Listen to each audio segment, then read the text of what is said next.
Hello students, welcome my YouTube channel SSDL math point. আশা করি সবাই ভালো আছো। প্রিপারেশান তোমাদের তুঙ্গে রয়েছে। তা আগের দিন আমরা ভিডিওতে রায়মার্টিন প্রশ্নবিচিত্রা ভলিউম 2-তে মডেল সেট 1-এর 1-এর দাগ আর 2-এর দাগ অঙ্কগুলো করেছিলাম। আজকে আমরা ঠিক তারপরে 3-এর দাগ থেকে শুরু করব। তা যারা চ্যানেলে নতুন আছো লাইক কমেন্ট শেয়ার করবে এবং অতি অবশ্যই পাশে থাকা বেল আইকনে প্রেস করে সাবস্ক্রাইব করে দেবে, যাতে আরও নতুন নতুন ভিডিও পেতে পারো। তা সরাসরি আমি ভিডিওতে ফিরছি। দেখো 3-এর দাগের 1-এর যে অঙ্কটা রয়েছে, কোনো ব্যবসায় রাম ও রহিমের মূলধনের অনুপাত 5:6।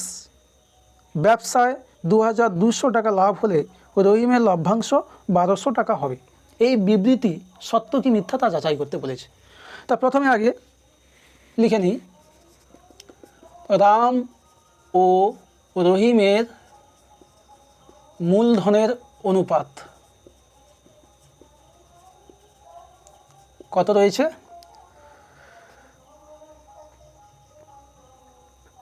5:6। মোট লাভ রয়েছে 2200 টাকা, আর দেওয়া আছে রহিমের লাভ 1200 টাকা। এবার দেখো টোটাল লাভটা রয়েছে 2200 টাকা, সেখানে রহিমের লাভটা যদি 1200 হয় তাহলে বাকি লাভটা কার? নিশ্চিত রামের। অতএব রামের লাভ সমান 2200 মাইনাস 1200, তাহলে পেয়ে যাচ্ছি আমরা 1000 টাকা। এবার একটু দেখে নিই, রাম ও রহিমের লাভের অনুপাত কত হবে? রামের লাভ হচ্ছে 1000 ইস্টু রহিমের লাভ 1200। কাটাকুটি করলে কত পাবো? দুটো শূন্য কেটে গেল, 2 5 10, 2 6 12, 5:6। এবার দেখো রাম ও রহিমের লাভের অনুপাত যা, তাদের মূলধনের অনুপাত তা সেম। তার মানে এখানে যে বিবৃতি রয়েছে সেটা সত্য। বোঝা গেল? কেননা মূলধনের অনুপাত আর লভ্যাংশ বন্টনের অনুপাত যদি একই হয়, সর্বদা একই হবে, সেই কারণে এই বিবৃতিটা সঠিক। এবার পরের প্রশ্নে আমরা যাব। 3-এর 2-এর কী রয়েছে দেখো, এক্স প্রপোর্শনাল ওয়াই এবং এক্স প্রপোর্শনাল জেড।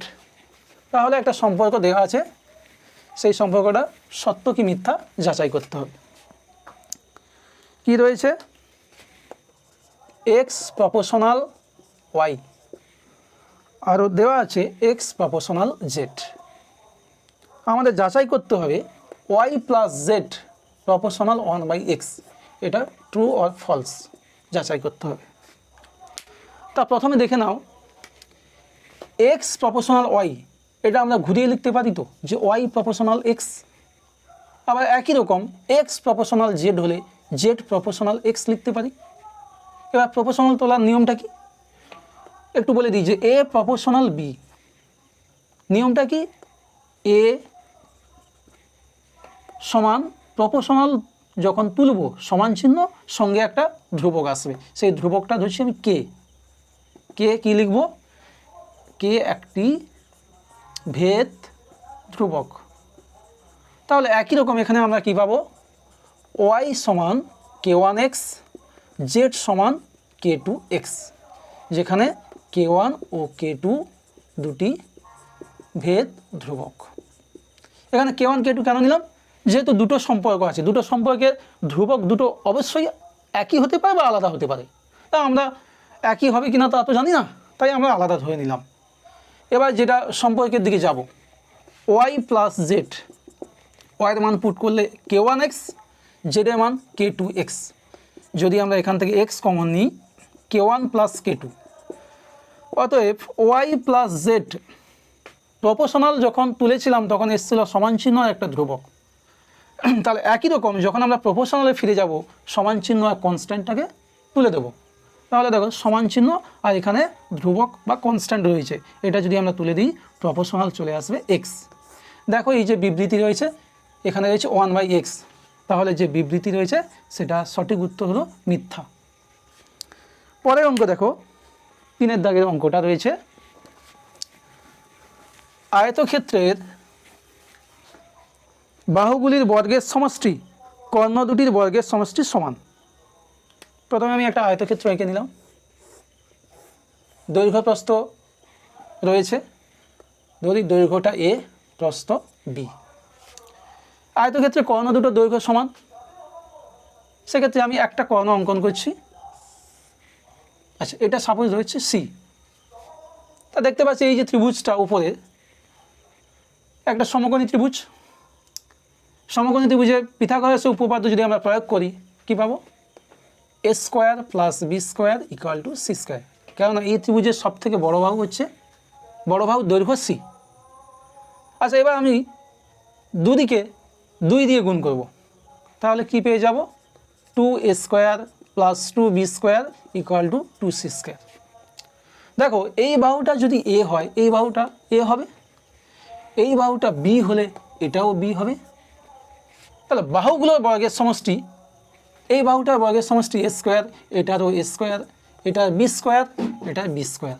তাহলে দেখো এ স্কোয়ার দুটো পাচ্ছি, বি স্কোয়ার আমরা দুটো পাচ্ছি, বি স্কোয়ার দুটো, তার মানে 2a square plus 2b square. একটা কর্ণ যদি সি হয় অপর কর্ণটাও সি হবে, তাহলে দুটি কর্ণের বর্গের সমষ্টি 2c স্কোয়ার। তার মানে যে বিবৃতি দেওয়া আছে সেটা সত্য। আমরা পেয়ে যাচ্ছি বিবৃতি 3-এর দাগের 3-এরটা এটা সত্য। এবার আমরা 4-এ যাব। 4-এর দাগটা কী রয়েছে? ত্রিকোণমিতির অঙ্ক, সত্য কি মিথ্যা যাচাই করতে হবে।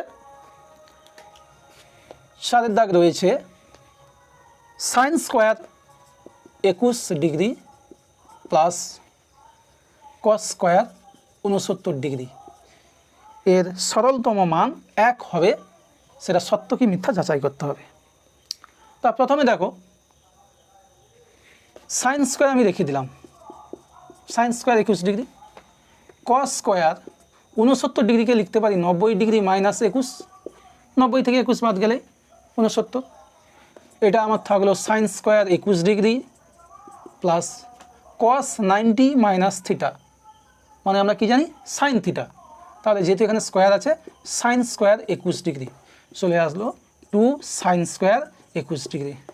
এটা মান 1 হবে না, সেটা তোমরা উপরের দিকে 11-12 ক্লাসে গেলে পাবে সাইনের ভ্যালুগুলো।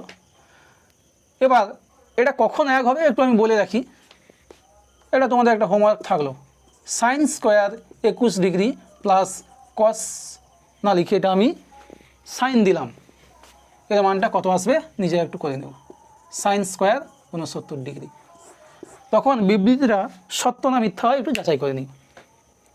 এরপরে আমি আসি 5-এর দাগের।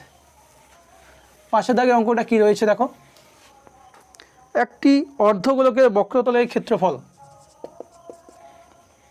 গোলক তার বক্রতলের ক্ষেত্রফল হয় 4 পাই ব্যাসার্ধের স্কোয়ার, যদি ব্যাসার্ধ আর হয় আর এর স্কোয়ার বর্গ একক। যেহেতু আমাদের এখানে অর্ধগোলক দেওয়া আছে, তার বক্রতলের ক্ষেত্রফলটা এর অর্ধেক হবে বাই 2 সমান চলে আসছে 2 পাই আর স্কোয়ার। তাহলে অর্ধেক গোলক নিতে হবে, এই নিচের দিকে শেপটা আমাদের নেই। এবার এই যে ভূমিটা নিঃসন্দেহে বৃত্তাকার হয়, তার ব্যাসার্ধটা আর, তাহলে একটু লিখে নিই অর্ধগোলকের বক্রতলের ক্ষেত্রফল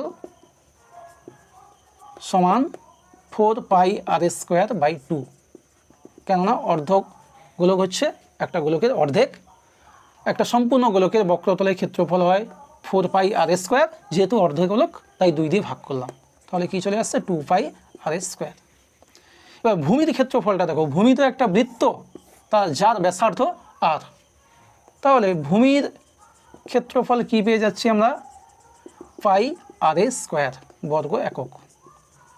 দেখো তো এখানে 2 ইন্টু পাই আর স্কোয়ারের পরিবর্তে লিখতে পারি ভূমির ক্ষেত্রফল, তার মানে আমরা কি পেয়ে গেলাম অর্ধগোলকের বক্রতলের ক্ষেত্রফল ভূমির ক্ষেত্রফলের দ্বিগুণ।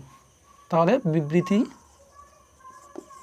সত্য, 5-এর দাগেটা সত্য। এবার চলো 6-এর দাগে অঙ্কটা আমরা দেখি।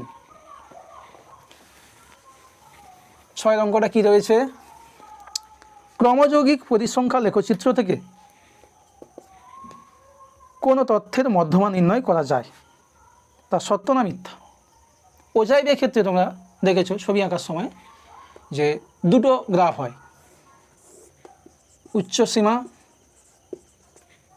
এদিকে রয়েছে তোমাদের ক্রমযৌগিক পরিসংখ্যা। সেটা দুটো কেস হয়, ক্ষুদ্রতর হতে পারে।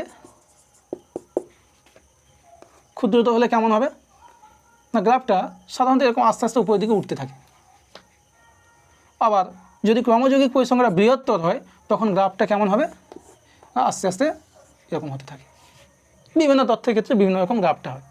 তার সেক্ষেত্রে আমরা কি দেখি, এই যে সীমা আছে, যে তথ্যগুলো দেওয়া থাকে সেই তথ্যের মধ্যমান থেকে আমরা লম্ব অঙ্কন করি, করে যে ভ্যালুটা পাবো আমরা সীমায়, সেটাই হয়ে যায় আমাদের তথ্যের মধ্যমা। তাহলে দেখতেই পাচ্ছি যে ক্রমযৌগিক পরিসংখ্যা যে লেখচিত্র আছে সেখান থেকেই আমাদের যে কোনো একটা তথ্যের মধ্যমা আমরা খুব সহজে বার করতে পারি। তার মানে যে বিবৃতি রয়েছে সেই বিবৃতি হয়ে গেল সত্য। তা স্টুডেন্টস, ভিডিওগুলো খুব বড় হয়ে যাচ্ছে যাতে তোমাদের খুব অসুবিধে হয়, তাই আমি পার্টে পার্টে এরকম তোমাদের 3-এর দাগ এখানে কমপ্লিট করলাম। নেক্সট ভিডিওতে তোমরা 4-এর দাগ পাবে, 5-এর দাগ পরে আরেকটা ভিডিওতে, যাতে তোমাদের খুব সহজে শেখা যায় এবং বোরিং না লাগে। আরও একবার বলে দিচ্ছি, যারা চ্যানেলে নতুন রয়েছো লাইক কমেন্ট শেয়ার করো, পাশে থাকা বেল আইকনে সাবস্ক্রাইব বাটনটা প্রেস করো, সঙ্গে থাকো, আরও নতুন নতুন ভিডিও পাবে। অনেক অনেক আপডেট আসছে তোমাদের জন্য এবং প্রত্যেকটা কনসেপ্ট তোমাদের ক্লিয়ার করেই ছাড়বো। আজ এইটুকু, সবাই ভালো থাকো, টাটা।